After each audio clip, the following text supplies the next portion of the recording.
ভারত মণ্ডপমে আয়োজিত AI সামিটে Indian youth কংগ্রেসের কর্মীরা তাদেরকে দেখা যায় যে তারা সেখানে শার্ট খুলে বিক্ষোভ প্রদর্শন করছে এবং একটি মানে অত্যন্ত প্রেস্টিজিয়াস ফাংশন ছিল, অনুষ্ঠান ছিল, যেখানে ফ্রান্সের প্রধানমন্ত্রী ইমানুয়েল ম্যাক্রো পর্যন্ত উপস্থিত ছিলেন, সুন্দর পিচাই উপস্থিত ছিলেন। সেখানে দাঁড়িয়ে এই অসভ্যতা কিভাবে দেখছেন বিষয়টা? দেখুন, কার্যত এ ধরনের ঘটনা পৃথিবীর কোনো সভ্য দেশের কোনো সভ্য নাগরিক ঘটাতে পারে না। প্রথম এটাই বলবার যে কংগ্রেস এবং কংগ্রেসের যুব নেতারা শার্ট খুলে তাদের নিজেদের নৈতিকতার এবং তাদের যে উদ্দেশ্য তার নগ্ন রূপ প্রকাশ করলেন শার্ট খুলে দিয়ে। এই চরম দুর্ভাগ্যের, যেখানে সম্ভবত কালকেই ফ্রান্সের প্রেসিডেন্ট তিনি বলেছিলেন যে তথ্য প্রযুক্তির জায়গা থেকে ভারতবর্ষ অনেকটা এগিয়ে গেছে অনেক দেশের থেকে।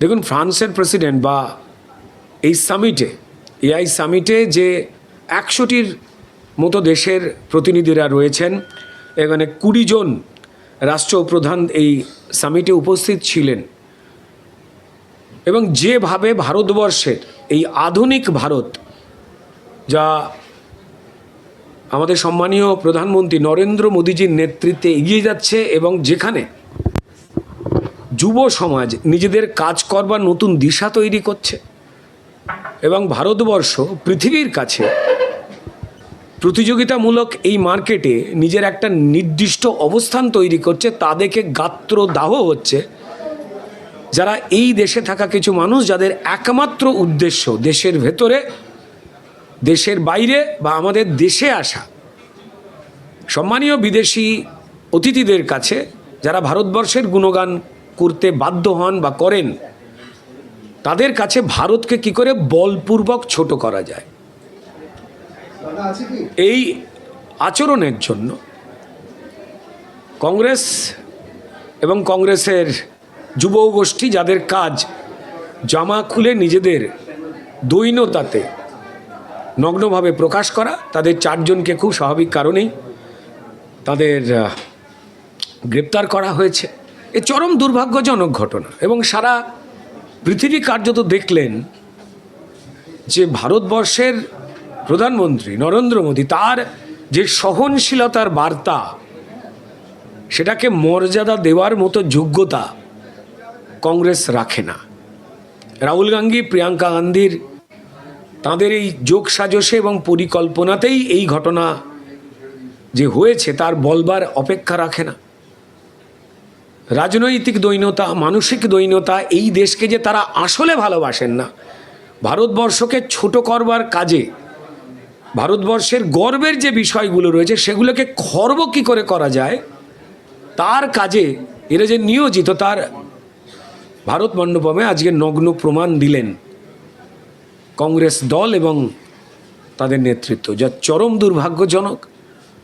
ঈশ্বর তাদের সম্বিত ফেরান, তাদের মতিগতি ঠিক করুন, তাদের মানসিক স্থিরতা দিন। ঠিক এই কারণেই তারা মানুষের দরবার থেকে ভোটে হারিয়ে যাচ্ছেন।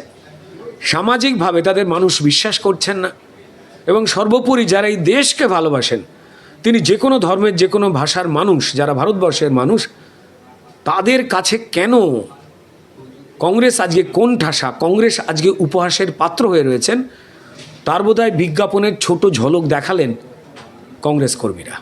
নির্বাচন কমিশনার জ্ঞানেশ কুমারের বিরুদ্ধে জীবনতলা থানায় অভিযোগ দায়ের করা হয়েছে। যাদের নাম বাদ গেছে তাদেরকে নিয়ে এসে শওকত মোল্লা এমন অভিযোগ দায়ের করেছে। কিছুদিন আগে আমরা দেখেছিলাম যে জ্ঞানেশ কুমারের বিরুদ্ধে সংসদে ইমপিচমেন্ট প্রস্তাব তৃণমূল পেশ করেছিল। আর মানে কি, জ্ঞানেশ কুমার আসল খেলাটা তৃণমূলের ধরে ফেলেছে বলেই এই সমস্ত নাটক চলছে তৃণমূলের পক্ষ থেকে? দেখুন, প্রথমত যে প্রখ্যাত বোম শিল্পী শওকত মোল্লা বা এই ধরনের যারা লুম্পেনরা রয়েছেন, যারা মমতা বন্দ্যোপাধ্যায়ের গণতন্ত্র অধিকার লুণ্ঠন যে কমিটি, মমতা বন্দ্যোপাধ্যায়ের অনুপ্রেরণায় এই ধরনের যে অপশক্তিরা রয়েছেন, তাদের কার্যকলাপে মানুষ শুধু হাসছে না, তাদের কষ্ট হচ্ছে। আর আমার খুব চিন্তায় রয়েছে যে থানায় অভিযোগ, কেন্দ্রীয় নির্বাচন কমিশন তারা কি করবেন না করবেন তাদের ব্যাপার, কিন্তু মজার জায়গাটা হয়ে গেল যে যারা ভুয়ো ভোটার বাঁচাতে ব্যস্ত মমতা বন্দ্যোপাধ্যায়ের আদর্শে অনুপ্রাণিত হয়, তারা থানায় কমপ্লেন জমা দিচ্ছে।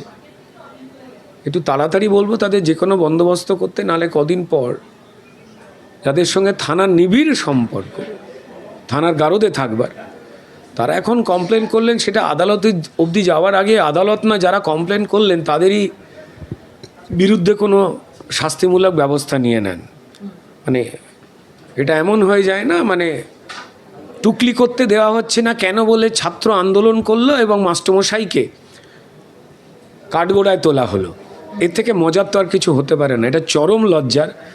তৃণমূল দলের রোজ দৈন্যতা বেরিয়ে পড়ছে, তারা খুঁজে ফেরে পরশ পাথরের মতো বিভিন্ন জায়গায় পয়সা কড়ি দিয়ে অবধি লোক ভাড়া করছেন যে কেন্দ্রীয় নির্বাচন কমিশন বা যে কোনো পদ্ধতিতে যারা এই স্বচ্ছ ভোটার তালিকা তৈরির ক্ষেত্রে যারা সমর্থন জানাচ্ছেন, তিনি বিরোধী রাজনৈতিক দল বিজেপি হন বা যে কোনো সুস্থ চেতনার মানুষ হন, যে কোনো জাত ধর্মের ভাষার মানুষ হন না কেন, তাদের বিরুদ্ধে মামলা করো, যাতে একটাও ভুয়ো ভোটার অন্তত থেকে যেতে পারে, তার একটা বন্দোবস্ত করার নিদারুণ প্রয়াস। মায়া লাগছে, খারাপ লাগছে। এসআইআর মামলা নিয়ে রাজ্যকে কড়া বার্তা দিচ্ছে সুপ্রিম কোর্ট এবং নজিরবিহীন একটা রায় দিয়েছে সুপ্রিম কোর্ট, যে প্রধান বিচারপতি বলছেন দুর্ভাগ্যজনকভাবে রাজ্য এবং কমিশন অভিযোগ এবং পাল্টা অভিযোগের খেলা খেলছে এবং দোষারোপের খেলা খেলছে। এসআইআর মামলায় এই বার্তা দিচ্ছেন বিচারপতি এবং তিনি বলছেন হাইকোর্টের প্রধান বিচারপতিকে অ্যাডিশনাল ডিস্ট্রিক্ট জাজ বা ডিস্ট্রিক্ট জাজকে নিয়োগের নির্দেশ দেওয়া হচ্ছে, যা প্রায় এক কথা নজিরবিহীন। আর দেখা যাচ্ছে যে জুডিশিয়াল অফিসারদের পরামর্শ দেওয়ার জন্য অবসরপ্রাপ্ত বিচারপতিদের নিয়োগের নির্দেশ দিয়েছে সুপ্রিম কোর্ট। লজিক্যাল ডিসক্রিপেন্সি নিয়ে যে স্ক্রুটিনি বাকি রয়েছে সেগুলো শুনানি করে তারা সিদ্ধান্ত নেবেন এবং এই জুডিশিয়াল অফিসাররা যে নির্দেশ দেবেন সেটা সুপ্রিম কোর্টের নির্দেশ বলে মানতে হবে, রাজ্যকে অবিলম্বে এটা মানতে হবে, এই নির্দেশ দিচ্ছেন প্রধান বিচারপতি। দেখুন, এতদিন ধরে ভারতীয় জনতা পার্টি বা পশ্চিমবঙ্গের যে কোনো সুস্থ মানুষ একযোগে কার্যত যে কথা বলে আসছিলেন, ভারতীয় জনতা পার্টি আঙুল তুলে তুলে কীভাবে ভুয়ো এবং অবৈধদের বৈধ বানাবার চেষ্টা মমতা বন্দ্যোপাধ্যায় করছেন এবং সে বিষয়ে বিএলও থেকে শুরু করে ইআরও এইআরও তাদের ওপরে কী ধরনের বল প্রয়োগ করে ভুয়ো নাম রাখতেই হবে সেই খেলায় মেতেছেন, তার ভুরি ভুরি উদাহরণ সামনে। জন্মের আগেই বার্থ সার্টিফিকেট তৈরি হয়ে যাওয়া, হিন্দু বাবা মায়ের মুসলমান সন্তান, যাদের মৃত্যু ঘটেছে তাদের নাম ভোটার লিস্টে রেখে দেওয়া, নানাবিধ এই যে কনস্ট্যান্ট ঘটনা ঘটেছে, তার আগে থেকেই আমরা বারবার বলে যাচ্ছিলাম যে রাজ্য সরকারি কর্মচারীদের ওপর প্রেশার আসছে পুলিশ এবং তৃণমূলের ক্রিমিনালদের। আপনারা বিলক্ষণেও জানেন যে কদিন আগেই তৃণমূলের নেতাদের চাপে বিএলও আত্মহত্যা করতে বাধ্য হয় যাদবপুরের কাছে।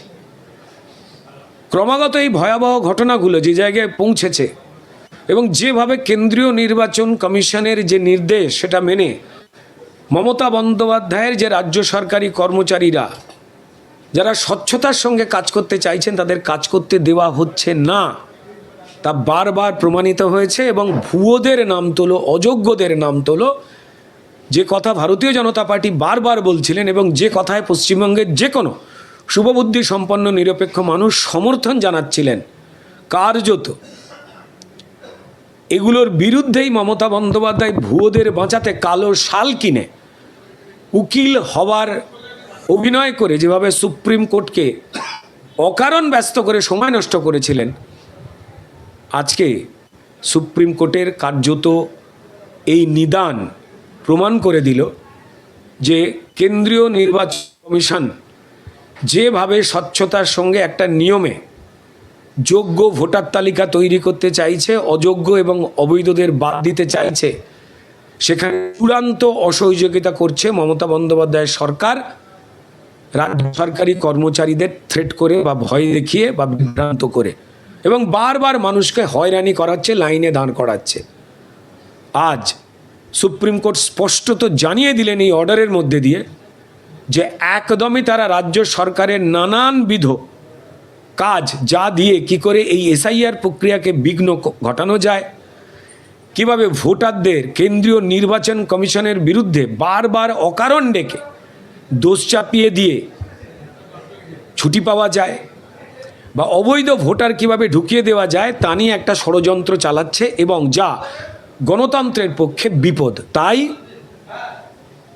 তারা হাইকোর্টকে নির্দেশ দিয়েছেন যে প্রাক্তন বিচারপতিদের ইনক্লুড করতে হবে এই বিচার প্রক্রিয়ায়, এবং এটা রাজ্য সরকারের কাছে জানি না তাদের লজ্জাবোধ রয়েছে কিনা, তারা যে চোর এবং তারা যে প্রতারক এই কথাটি না বলে সুপ্রিম কোর্ট কিন্তু বিনম্রতার সঙ্গে এটা বুঝিয়ে দিলেন।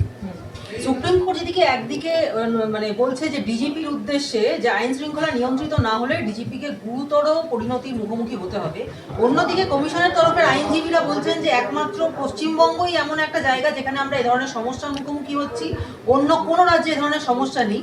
পশ্চিমবঙ্গের নাম বাদ দেওয়ার হার যথেষ্ট কম, কোনো রাজ্যে কত নাম বাদ দিয়েছে সেটার হিসাব পর্যন্ত তুলে দেখিয়ে দিয়েছেন আজকে আইনজীবী। কেন পশ্চিমবঙ্গে এই সমস্যা? দেখুন, সবাই জানেন যে পরিষ্কার পশ্চিমবঙ্গে গণতন্ত্র বলে কিছু নেই। আমার এখানে রাজ্যের শাসক দলের সুবিধে, অবৈধ সুবিধে যারা করে দেবে তারাই যোগ্য বলে বিবেচিত। তিনি ভোটার হন আর চাকরি প্রার্থী হন, তিনিই যোগ্য যাদের তৃণমূল পছন্দ করছে বা যাদের থেকে টাকা বা নিজেদের ব্যক্তিগত সুবিধে বুঝে নিতে পারছে। আর পড়াশোনা জানা বা আমার দেশের নাগরিক হিসেবে যারা যোগ্য তারা ভোটাধিকার প্রয়োগ করতে পারবে না, তারা কোনো সরকার হবে চাকরি তুমি। তো ফলত এই যে অযোগ্যদের যে উৎসব লালন করে তৃণমূল, যা ভারতীয় সংবিধানের বিরুদ্ধে, যা গণতন্ত্রের বিরুদ্ধে, আর সেইখানটাকেই বাঁচাবার চেষ্টা করছেন এই অন্যায়গুলোকে মমতা বন্দ্যোপাধ্যায়। তো তাই এই ধরনের ঘটনা দেখতে পাওয়া যাচ্ছে। কেউ তো ভুলে যায়নি যে মমতা বন্দ্যোপাধ্যায় বলেছিলেন SIR করতে দেব না, যখন শুরুও হয়ে যায় SIR, যখন আটকাতে পারলে না, তারপর তিনি থ্রেট করেছিলেন সরকারি অফিসারদের, বলেছিলেন নাম যাতে বাদ না দেওয়া হয়, এবং তার ফলশ্রুতি 2200 বুথে দীর্ঘ 23-25 বছরে অগণিত মানুষ স্বাভাবিক কারণে মারা গেলেও কেউ মারা গেছেন বলে তাদের নাম অবধি কাটেননি এই সরকারি অফিসাররা মমতা বন্দ্যোপাধ্যায়ের থ্রেটের ভয়ে। কারণ তাদের প্রাণনাশ হতে পারে, তাদের বউ বাচ্চা ছেলে মেয়ে তাদের সর্বনাশ হয়ে যেতে পারে। যারা একমাত্র চুরি যাদের শিল্প আর লুট যাদের ভবিষ্যৎ, যে দলের, তারা কখনোই চাইবে কোনো গণতান্ত্রিক পদ্ধতি মানবতার পক্ষে তা কখনো সুনিশ্চিত হোক। কারণ তারা জ্বালিয়েছে হিন্দু, মুসলমান, শিখ, খ্রিস্টান, জনজাতি, উপজাতি, যে কোনো মানুষকে। পশ্চিমবঙ্গে যে কোনো যোগ্য মানুষের চোখের জল তারা ফেলিয়েছেন। তারা জানেন ক্রিমিনাল, তস্কর বা ক্রিমিনালদের সাপোর্ট করার মানসিকতার মানুষ ছাড়া, গুটি কয়েক এই মানুষরা ছাড়া শুভবুদ্ধি সম্পন্ন মানুষ, তিনি যে ধর্মের, যে পেশার, যে ভাষার, শহর গ্রামের যেই হন না কেন, তারা এই লুটেরা দলকে পছন্দ করছেন এবং তারা তাদের কখনোই ভোট দেবে না। তো ফলত তাই তারা এই অরাজকতা তৈরি করছে। তারা জানে SIR মানে পরিচ্ছন্ন ভোটার তালিকা, অবৈধ অযোগ্য ভোটার বাদ, ভুয়ো ভোটার বাদ, মানে আমরা হেরে যাব। তাই এটাকে আটকাও, আর যদি আটকাতে না পারি অসভ্যতামি করে এটা গুলিয়ে দাও। তবে তাদের যে কোনো প্রক্রিয়ায় বানচাল হয়ে যাচ্ছে। দেখুন, আলটিমেটলি যেটা সত্য সেটা সামনে বেরিয়ে আসে, সেদিকেই যাচ্ছে। দাদা, একেবারে দোরগোড়ায় কড়া নাড়ছে বিধানসভা নির্বাচন, সেখানে দাঁড়িয়ে লক্ষ্মীর ভাণ্ডারের 500 টাকা যে বাড়ানো হয়েছে, সেই পুরো টাকা কিন্তু ইতিমধ্যেই লক্ষ্মীর ভাণ্ডারের যে প্রকল্প সেই আওতায় কিন্তু মানুষের অ্যাকাউন্টে ঢুকে গেছে। এবং অন্যদিকে যুবসাথীর জন্য কিন্তু লাইন পড়েছিল এবং প্রায় গোটা রাজ্যে 18 লক্ষের কাছাকাছি আবেদন জমা পড়েছে। বলছে শিল্প সংস্থান, মানে কর্মসংস্থান দিতে না পেরে ভাতার লালিপপ দিচ্ছে রাজ্য সরকার। কিন্তু মানে বিষয়টা হচ্ছে যে এটা কি তৃণমূলের মাস্টার স্ট্রোক, যে এই লক্ষ্মীর ভাণ্ডার এবং যুবসাথী প্রকল্পের টাকা এই দিয়ে কি লাভের গুড় তৃণমূল ঘরে তুলতে পারবে এই বিধানসভা নির্বাচন? যদি মানুষকে লাইনে দাঁড় করিয়ে তাদের যাবতীয় যোগ্যতাকে কেড়ে নিয়ে মানুষের চোখের জল, সেটাকে যদি কেউ বিজয় মনে করে, তো তাহলে তাদের মতো মূর্খ সারা পৃথিবীতে কেউ জন্মাতে পারে না। আমি এটা পশ্চিমবঙ্গ, ভারতবর্ষের মধ্যে ঘটনা আমি সেই হিসাবে দেখছি না। আপনি যে ঘটনা বললেন, যেখানে মানুষের চোখের জল, একটা জায়গায় মানুষ খুব কাঁদছে, অনেক মানুষ কাঁদছেন, সেটা কি অনেকটা জয় হয়? ভাবতে অবাক লাগে যে এই রাজ্যে তৃণমূল শাসক দলের নেতা, মন্ত্রী, চারানা আটানার উচ্চিংড়েরা তারা বলেছিল 100 দিনের কাজে পশ্চিমবঙ্গ প্রথম, গর্বের সঙ্গে বুক ফুলিয়ে। 100 দিনের কাজ কাদের করতে হয়? যাদের কাছে কোনো কাজ দেওয়ার বন্দোবস্ত করতে পারেনি এই রাজ্য, এই প্রশাসন, যারা ব্যর্থ হয়েছেন নিজেদের চুরি চামারির জন্য মানুষকে নিয়ে ভাবতে এবং তাদের রোজগার কি করে হবে এই কথা একটুখানি বিবেচনা করতে। আজ মানুষের ট্যাক্সের টাকা, যেটা দিয়ে মানুষকে সরকারি চাকরি দেওয়া যেত বা অন্য কোনো কাজের বন্দোবস্ত করা হতো, সেটা কি মমতা বন্দ্যোপাধ্যায়ের কালীঘাটের টাকা? না তো, মানুষেরই ট্যাক্সের টাকা। তারা দেখেছেন যে তাদের যোগ্যতাকে ছুঁড়ে ফেলে দিয়ে চাকরি চুরি করে চাকরি হয়। বেকারদের আপনারা দেখেছেন, তারা বিটেক, পিএইচডি, মাস্টার ডিগ্রি, তারা চোখের জল ফেলে কি বলছেন। আমরা বিরোধী হয়ে হয়তো এই কথাগুলো বলছি, কিন্তু কি করে বিরোধীদের কথা লাইনে দাঁড়িয়ে ক্লাসে ফার্স্ট হওয়া ছেলেগুলো, ভালো রেজাল্ট করা ছেলেগুলো যারা যোগ্য, তারাও একই কথা বলছে। এটা কোনো সম্মানজনক দৃশ্য? টাকা তো নেই তহবিলে, তারা দেবে কি করে? যে কারণে এপ্রিল মাস বলে দিয়েছে যুব ভাতা, যে নামে যুবশ্রী বলুক, যুব ভাতা বলুক, যুব সাথী বলুন, আসলে তো পেটে লাথি। 2013 সাল থেকে যুবকদের 1,500 টাকা দেওয়া হবে বলে নানান সময় লিস্ট বার করার গল্প দেওয়া হয় এবং ভোটটাকে নিয়ে নেওয়া হয়।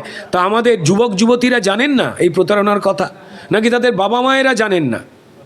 নাকি তারা পরিষ্কার কীভাবে তৃণমূল লাখ লাখ টাকা নিয়ে চাকরি চুরি করে এবং যারা যোগ্য তাদের চাকরি যায়, তাদের পেটানো হয়, তাদের লাইনে দাঁড় করিয়ে?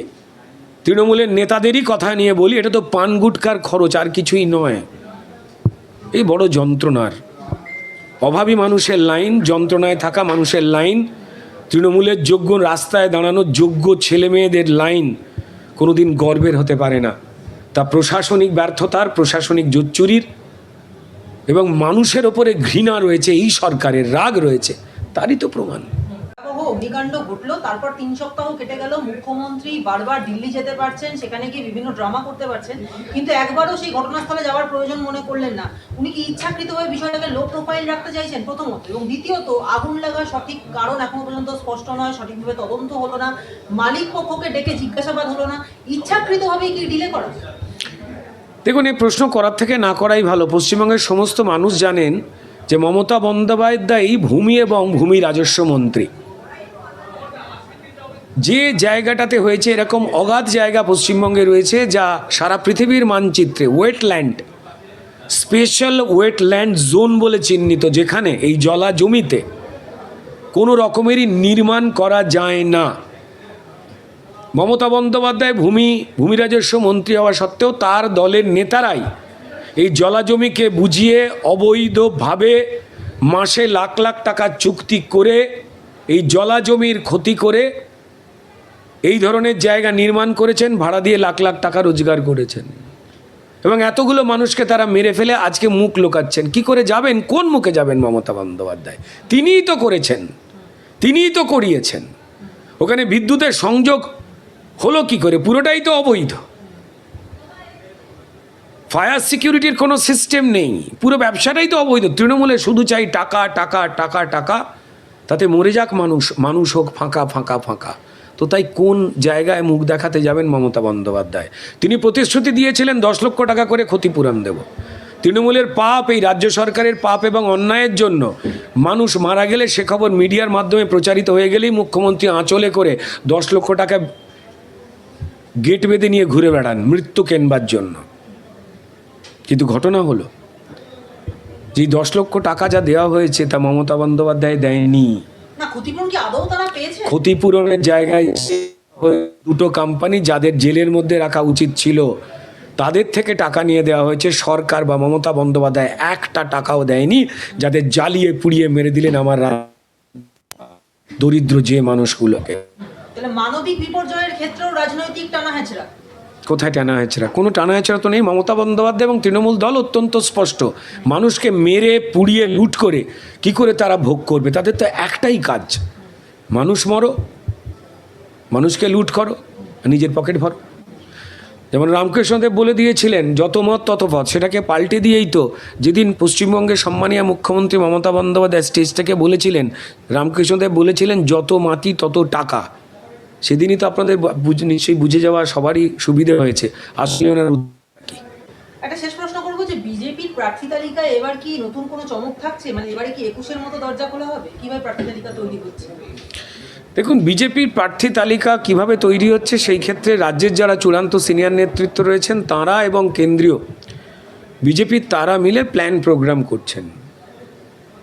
ইলেকশনের সময় কারা প্রার্থী হচ্ছেন এবং কারা সেই ইলেকশন পরিচালনা করবার জন্য আরও অনেক তো কাজ থাকে গুরুত্বপূর্ণ, সেগুলো দায়িত্বে কারা রয়েছেন তা নিরূপণ করা চলছে। এখনও পর্যন্ত বিজেপি কোনো চমক দেওয়াতে বিশ্বাস করছে না। আর যে চমক দেওয়াতে, যে ঘটনাকে দেখে যদি কখনো মনে হয় যে বিজেপি চমক দিল, একদম সেই ঘটনাদের যারা চমকিত হচ্ছেন সেটা তাদের ব্যক্তিগত উপলব্ধি। চমক কোনো কিছুই নয়, চমক একটাই, যে মানুষকে লুট করা হয়েছে, যে মানুষকে ক্ষতিগ্রস্ত করা হয়েছে, প্রত্যেক মুহূর্তে শাসক দল এবং এই শাসক দল পরিচালিত সরকার যেভাবে মানুষকে হুমকি ধুমকি দিয়েছে, তাদের প্রাণে মারছে, পেটে মারছে, মান সম্মানে মারছে, তাদের বিশ্বাসের একটা সরকার আসবে পশ্চিমবঙ্গে। যদি মনে করেন এটা চমক তো তাহলে চমক, আর যদি মনে করেন এটা পশ্চিমবঙ্গের জ্বলে পুড়ে যাওয়া তৃণমূলের পাপে, তৃণমূলের অন্যায়তে ক্ষোভে থাকা মানুষের কণ্ঠস্বর হয়ে গিয়ে তাদের যে বিশ্বাসের বন্ধু ভারতীয় জনতা পার্টির মধ্যে দিয়ে তারা বদল দেখতে চাইছে, তাহলে সেটা যদি মনে হয় চমক তো চমক।